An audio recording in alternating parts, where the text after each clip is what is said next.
Amis, bonjour.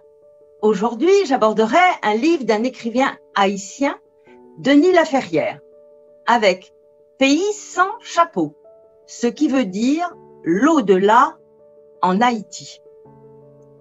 Parce qu'on n'enterre pas jamais les morts avec leur chapeau en Haïti. Cet écrivain est né à Port-au-Prince en 1953.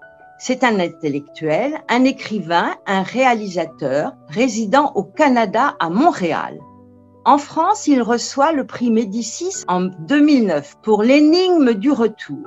En fait, ses plus beaux livres parlent toujours du retour, les origines, le retour au pays natal. En 2013, il est élu à l'Académie française. Haïti est à seulement 60 km en bateau des côtes de Cuba. Haïti fait partie des grandes Antilles, qui sont Cuba, Hispaniola, comprenant Haïti et la République dominicaine, la Jamaïque et Porto Rico, avec des paysages différents, variés, mais avec des similitudes entre ces quatre différentes grandes îles des Antilles. La cuisine typique est riche en goût, la tradition mystique est commune ou presque. L'écrivain retrouve les proverbes haïtiens d'une grande sagesse populaire. Il se replonge dans les odeurs, l'odeur du café, l'odeur de la nourriture avec les épices. Pas d'odeur, pas de goût, dit sa mère. Nourrir quelqu'un, c'est une façon de lui dire qu'on l'aime. Denis Laferrière aime l'odeur de la fleur d'oranger pour se laver dans la bassine, l'odeur des mangues trop mûres qui éclatent en tombant. Les odeurs et les proverbes lui rappellent de beaux souvenirs. Les Haïtiens vivent quotidiennement avec leurs morts.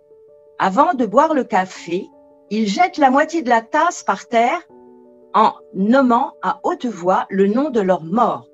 Denis Laferrière retrouve les proverbes haïtiens d'une grande sagesse populaire tels que « Avant de grimper à un arbre, assure-toi de pouvoir en descendre ». Il retrouve les musées de Port-au-Prince avec les objets historiques comme l'encre d'une des caravelles de Christophe Colomb et des décorations appelées tap-tap. Avec ses amis abandonnés au moment de son départ de l'île, depuis 20 ans, par peur de représailles des tontons macoutes, il revit des moments forts. Il est important de se souvenir au moment de la Révolution française en 1789 de l'invasion par les Anglais en Haïti. L'armée britannique se déploie dans la colonie française pour tenter de s'en emparer, comprenant que seule la République française entendait libérer les esclaves. Toussaint Louverture se rallia en 1794 et en quelques mois à la tête d'une armée de 20 000 anciens esclaves, Toussaint Louverture renversa la situation militaire et libéra la moitié de l'île. L'occupation d'Haïti par les États-Unis débuta en 1915 jusqu'en 1934. Depuis, le peuple haïtien continue de vivre avec ses croyances. L'armée américaine occupera le pays durant le jour, disent-ils. L'armée des zombies l'aura la nuit à sa disposition. Pas de division de l'espace territorial, mais une division du temps. Le jour à l'Occident, la nuit à l'Afrique.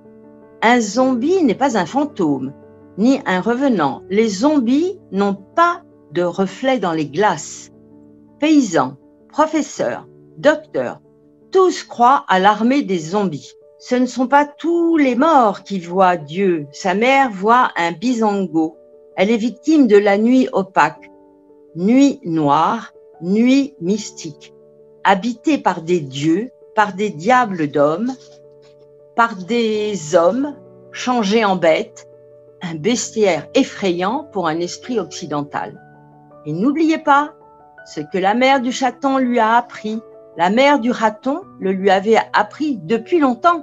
Souhaitons à nos frères haïtiens de sortir de la malédiction qui frappe leur île et félicitons Denis Laferrière, qui est le second auteur étranger à être entré à l'Académie française. Seul Léopold Ségar Senghor, sénégalais, y était entré avant lui. Cela veut bien dire que c'est par la langue française que nous sommes tous français.